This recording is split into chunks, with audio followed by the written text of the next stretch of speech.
তুমি আমার মুন্নাকে বাঁচিয়েছো। তুমি মানুষ নও, তুমি আল্লাহর দূত।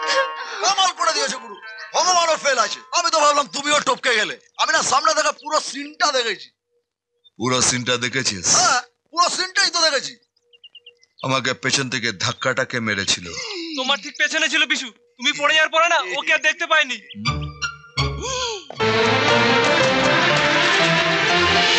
গঙ্গা!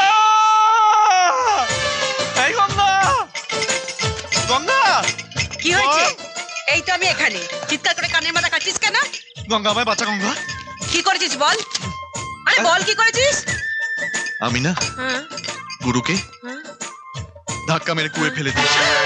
করেছিস কি? বেঁচে আছে তো? বেঁচে আছে বলেই তো আমাকে এলাতে আসছে। কিছু একটা কর মা। কেন?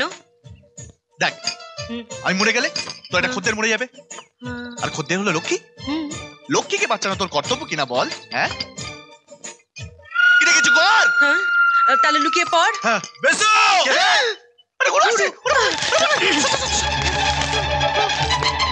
বিশু কোথায়?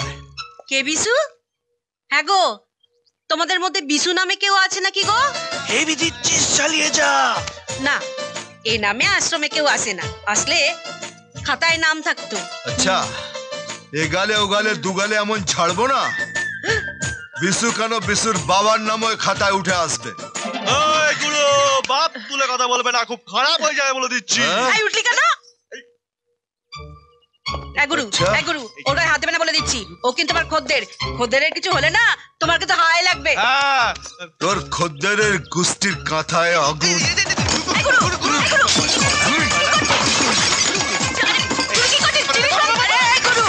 জিনিস ভাঙছিস কেন?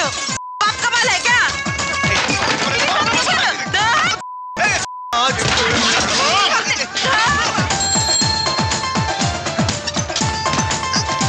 আমাকে ধাক্কা মেরে কুয়োয় ফেলা,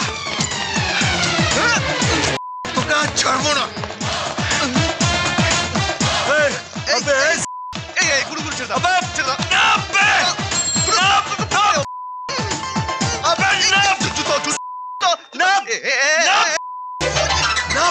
কে ধাক্কাটা মেরেছে আমায়? বল সত্যি করে। মারনি না বেটা, নাহলে নিচে দাঁড়াবো। নিচে দাঁড়ালে তো লেজা ধরে যাবে। লাগলে না এই লাজি তোমার লঙ্কা জ্বালিয়ে দেবো। আরে ওই রাবণটা নিজের লঙ্কা নিজে জ্বালাই। বল বলছি, বল বল গুরু, বল বলছি। ওদিকে দেখো। আরে কে বে? হ্যাঁ?